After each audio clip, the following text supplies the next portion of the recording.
All right, welcome, folks. My name is Rob Breakenridge for NP Comment and NationalPost.com. Our guest this week, he spent 18 years as a member of Parliament, former leader of the Progressive Conservative Party of Canada, a co-founder of the Conservative Party of Canada, and of course spent a number of years in some high-profile cabinet positions: Justice Minister, Defense Minister, Foreign Affairs Minister under Prime Minister Stephen Harper. Peter MacKay joining us this week. Peter, so great to have you with us. Hey, Rob, it's great to be with you. You know, it's interesting because as Conservatives gather in Calgary to talk about the present, the recent past, of course, the future, this month also marks the 20th anniversary of that historic Conservative victory in 2006. And we can talk about some of the lessons and the parallels to today. But just, you know, first of all, Peter, when you think back on that campaign, what stands out to you? Well, you know, it was an extremely exciting time, of course, to go back to government after, I think, around 14 years in the wilderness, and the divide that you alluded to between what I would describe as the conservative movement in Canada, or the conservative family. And of course, fights in the family are also sometimes the most bitter. But, you know, we were able to pull that all together. And then, although we came up a little short in 2004, the 2006 election campaign seemed really to catch fire and to give us the momentum that we needed to finally form a government, although a minority government. So, you know, there are lessons learned reflecting back on that. Stephen Harper didn't make it the first time that we ran as a united party, but in rather short order, we were able to regroup, get our policies and our people in order, and we came back stronger than ever. Yeah, those parallels are really interesting. I mean, you think, you know, the years of Jean Chrétien, that transition of Paul Martin, Conservatives coming up just short in 2004, another opportunity in 2006. When you look today, right, we had the long tenure of Justin Trudeau. Mark Carney comes in, Pierre Poilievre comes up just short in his first election. What do you see as the parallels between today and back then? Well, there's definitely the obvious parallels that you've just laid out. Different personalities that we couldn't account for, including the very real presence of Donald Trump in the campaign last year. And Mark Carney, while he has effectively presented himself as an outsider, is anything but. You know, he's been around government, including as governor of the Bank of Canada when Stephen Harper was prime minister. But more interestingly, and often overlooked, he was the financial advisor for Justin Trudeau for 5 years. Right. And so his fingerprints are all over some of what I would describe as very unhelpful policies when it came to the productivity and competitiveness and overall economic performance of our country. He was also, let's not forget, the special rapporteur for climate change to the UN.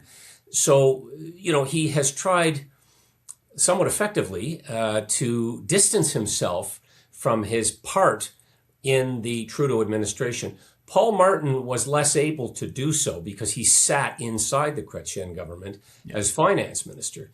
And to give him his due, I think he was a more effective finance minister than he was prime minister. But those are just a few reflections and perhaps differences that we see before us right now. Well, it's interesting in a way because I think looking back now with hindsight, I mean, Jean Chrétien and Paul Martin also almost represented a more moderate strain of Canadian liberalism, certainly compared to Justin Trudeau.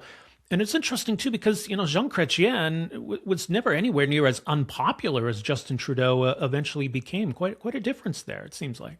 Yeah, I think that's right, Rob. And I think, you know, and this is perhaps my view, but you know, Jean Chrétien, aided by Paul Martin, really continued much of the fiscal policy, at least the big picture items, of the previous Conservative government of Brian Mulroney. That is, they kept many of the policies around guiding the economy, most notably the Free Trade Agreement, then NAFTA, and of course the GST, which, you know, kept the revenues running in terms of the country.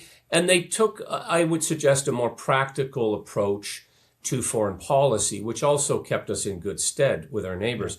Unlike the Trudeau government that seemed to be very righteous and picking fights with countries that should be our friends, including India, and certainly, you know, in many cases, our more traditional allies. they did not really see eye to eye with the Trudeau administration. Well, it's interesting. And I mean, foreign policy was a big focus of the Harper government. And, the situation 20 years ago, just a few years after 9/11 and everything going on at the time, it was kind of a different world or different atmosphere than today. But the idea of prioritizing those important relationships, being present on the world stage, how much of a focus and a priority was that at the time? Well, while it differed subtly, but very real from the Liberal government of 2005 and 2006 when we took office, I would suggest that Mr. Harper brought a clarity to it, particularly around Israel, particularly around the United States. We engaged in very substantial ways. I can tell you from my perspective at Foreign Affairs, later Defense and Justice, we worked closely with the Americans. There was a mutual respect when it came to our cooperation around defense and security in particular. We were joined up and mutually supportive and open. It kept us in good stead with respect to the Five Eyes relationship. And of course, NORAD and NATO being extremely important for the defense of North America. And so that close, respectful working relationship set Canada up for success. I'll give you one small example, Rob. When we were in the thick of it in Afghanistan around 2012 and taking significant casualties on the ground, and we can talk about the Afghanistan mission because it's back in the news in some ways. Yeah. And, we were sharing a base with the Americans in Kandahar, in the spiritual homeland of the Taliban, one of the obviously most difficult parts of that country and the mission. And we needed heavy lift helicopters. The previous government had sold off our Chinook fleet. And, we were shopping around literally. And I called up the Defense Secretary of the United States and laid it all out for him. And his answer was, how many do you need? And, we'll allow you to jump the queue in terms of the production line at Boeing. And in pretty short order, we had brand new Chinook helicopters that we were able to deploy into Afghanistan. And that made a difference. I dare say, without being dramatic, it saved lives. Canadians, Americans, Australians, Brits, others. That one example of how cooperative and respectful that relationship was made a difference. Well, and I think it needs to be emphasized because, Canada stepped up, other NATO countries stepped up. We were there, we fought alongside the Americans, we were partners, as you say. And I think at the time, the administration recognized that, acknowledged that, appreciated that. For now, for the moment, for whatever reason, it seems to be a different perspective, but, it does, I think, dishonor those sacrifices, that contribution. Just your thoughts on maybe some unfortunate remarks we had here recently. Yeah, they were not only unfortunate, they were untrue and inflammatory. And I can't for the life of me understand why the president said it. Well, in fact, why he says many things. But the reality is just what you've said. Canada was in on the very first wave with our special forces after 9/11. And it was Article 5, an attack on a NATO country, in this case, the United States, that invoked Canada's involvement. And we were there as a trusted partner right from the very beginning.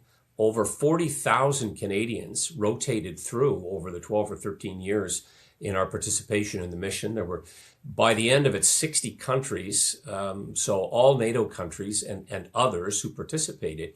But Canada, for its part, and I would say the same of the British, the Danes, the Aussies, we were right there in the worst part of the country, fighting the Taliban daily, taking hits, casualties. And, we lost 158 Canadian soldiers and other civilian lives. And, there were thousands of Canadian soldiers who came back deeply affected with mental health issues. Yeah. And so it's just what you said. It is a very, very triggering thing for members of the Canadian Forces and their families and Canadians generally to hear their memory and their service dismissed in such a callous way by the U.S. president. Yeah, well said. You mentioned free trade, right? And we talk about Canada's place in the world. It's not just about foreign affairs or these relationships. It's about those economic partnerships. And I think that's one of the big legacies of that conservative era was, building off what we had with free trade and NAFTA, looking to Asia, looking to Europe. And there was debate at the time. It almost seems like there's some more of a consensus today about how important it is to broaden those trade horizons. But talk about that path to negotiating some of those trade agreements at the time. Well, you've set it up nicely. The big block, of course, was NAFTA, which started off just as the Canada-U.S. Trading relationship and then included Mexico. And that had its detractors, as you'll know. The Liberal Party vigorously opposed it and then embraced it, as they did other policies. But look, there was nobody who worked harder than Ed Fast, who was the trade minister, of course, backed strongly by the Prime Minister and Jim Flaherty at Finance and others in the cabinet and the caucus. But he literally circumnavigated the globe many, many times.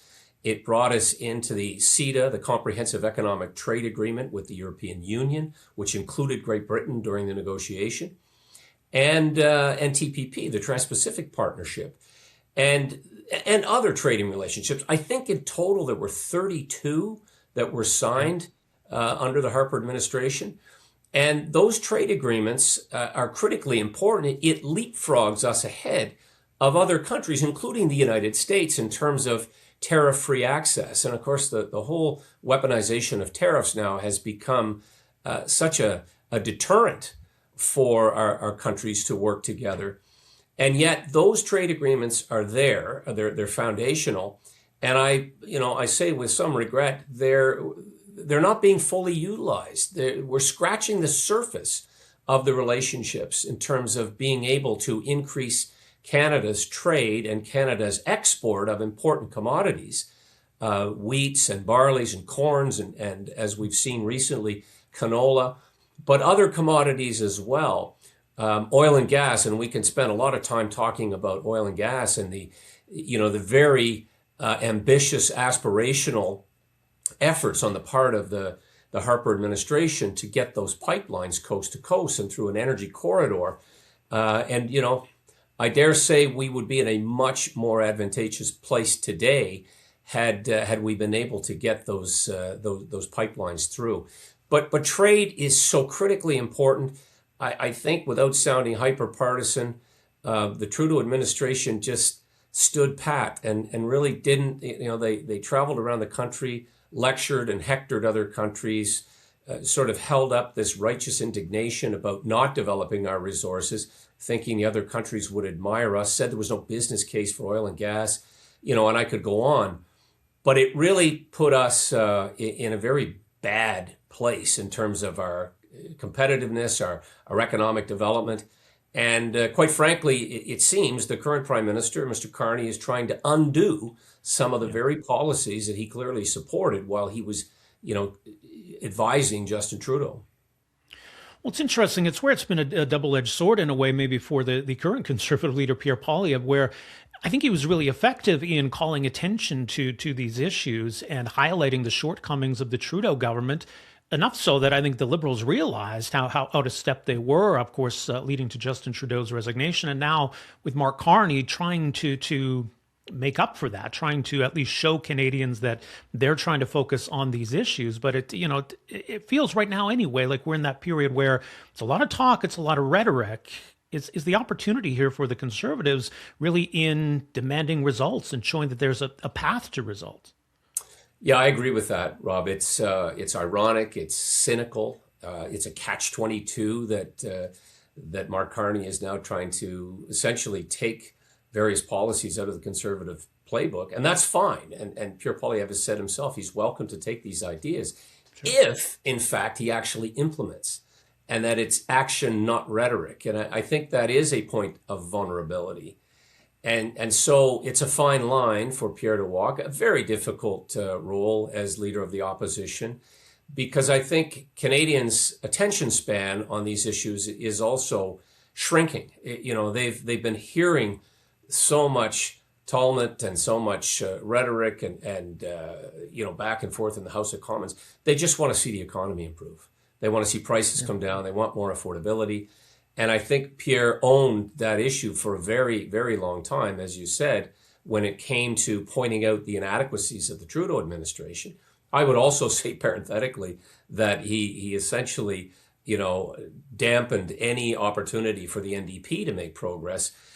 In the end, to his own detriment, he was almost too effective. That led to the resignation of both Trudeau and ultimately Jagmeet Singh. Right. And, you know, had he run against those two characters, I think he would be prime minister today. But anyway, that's neither here nor there. The situation before him is to find that space now that puts him as the credible alternative to the talk and inaction of the Carney administration for, you know, the better part of a year.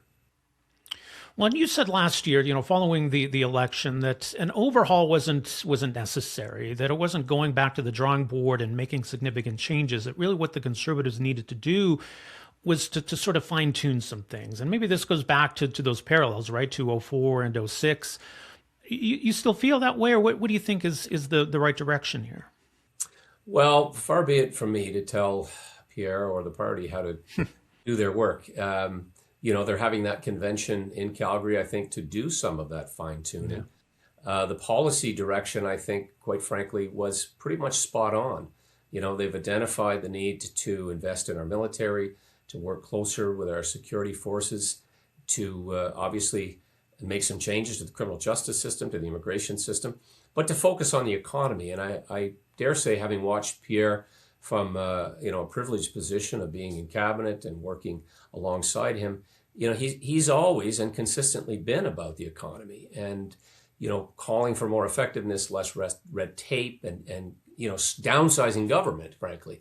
Again, something that the current prime minister appears to have cottoned on to. But look, I think some of it is humility and showing a bit of contrition for what happened in the election and owning it, and then being able to effectively move past it. And as I said before, present that reasonable, and I'm going to add a word here, likable alternative. There has to be a relatability. And, when you look at Pierre's story, honestly and objectively, was an adopted child, came from very humble beginnings, worked his way through college, has been very, very focused on being an effective parliamentarian and public servant, is married to a new Canadian, a refugee from Venezuela.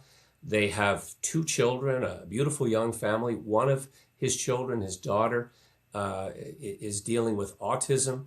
I mean, these issues are issues I think that Canadians can feel a certain affinity to. And maybe he's reluctant to, put too much of a light on that. I get that. I know that families need to be sheltered, especially in those vulnerable ages.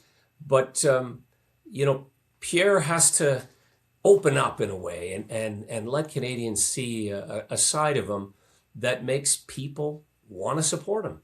And he did that in a way, I think, that drew a lot of young people to his campaign. A lot of new Canadians, I think, which has traditionally not always been the case for Conservatives. But the group that we seem to lose, Rob, in the last campaign, just looking at some of the statistics, and it's not about statistics, it's about what Canadians want. But that boomer age group, right, where you and I would identify, they somehow saw something in Mark Carney that gave them more assurance that he could, number one, do what he promised, which was handle Donald Trump and get a trade agreement. Hasn't done that yet. That he was going to, take control of a floundering economy. He was an economist, is an economist, accomplished governor of the Bank of both Canada and England, Harvard educated. All of that is impressive. The results, not so much, not yet. So there's the opportunity, there's the path. And so it isn't a complete abandonment of the policy and the direction that the Conservative Party was going. It is, I think, focusing in on how they would do it differently, putting up a little bit more, positive alternatives. And I see Pierre trying to do that now. And just to circle back to the legacy of the 2006 election, the Conservative era that followed, and maybe there's a way for the Conservatives now to sort of remind Canadians of that legacy or build upon that legacy. But In your mind, what is that legacy? What's remembered from that time? I would say competence, pragmatic conservatism, being able to speak to all parts of the country, east, west, all parts in between, even the North. I mean, Stephen Harper made it a priority to have a cabinet meeting in the Northwest Territories, or Nunavut, and we went there every year with the military on something called Operation Nanook. Harper saw the country whole, and I think that kind of vision has been lacking. I think that some of the very real, and I don't like the expression necessarily, but virtue signaling and pitting region and person and party and individuals against one another does not work in the country's interest. And we're sort of down to feeling external threats with very real cause.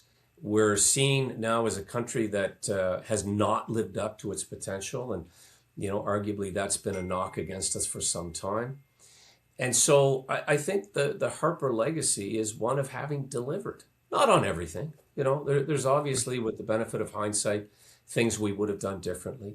We inherited, this very, very challenging mission in Afghanistan. We, of course, guided the country through this so-called Great Recession of 08-09. I think in many ways that was Stephen Harper's finest hour. He was able to apply his strong economic background. It went against every instinct that he had to start spending the money into the economy that put us in deficit again. But I note we were back to a balanced budget when we left office in 2015. That's a remarkable accomplishment. Better than any other G7 country, better than any economy. Canada was moving in the right direction, and on the cusp, Rob, I have to say this again, on the cusp of getting liquefied natural gas and energy into the global market, which would have done more, I note, than anything we could have possibly done to lower greenhouse gas emissions in places like Pakistan and India and parts of Europe. And, and this is perhaps sounds fanciful, we could have crippled the Russian economy had we been able to capture more market share in Europe. I think that very well could have impacted their illegal invasion of Ukraine if their economy was being hammered by a competitor who was bringing clean, globally priced, ethically produced energy into the world market. That was something that could have been the proverbial game changer for our country. Yeah. We'll leave it there. Some interesting months ahead for sure. Peter MacKay, appreciate your insight and perspective. Thanks for joining us here. My pleasure, Rob. Thank you. And folks, my name is Rob Breakenridge. Thanks again for joining us here. Much more at nationalpost.com.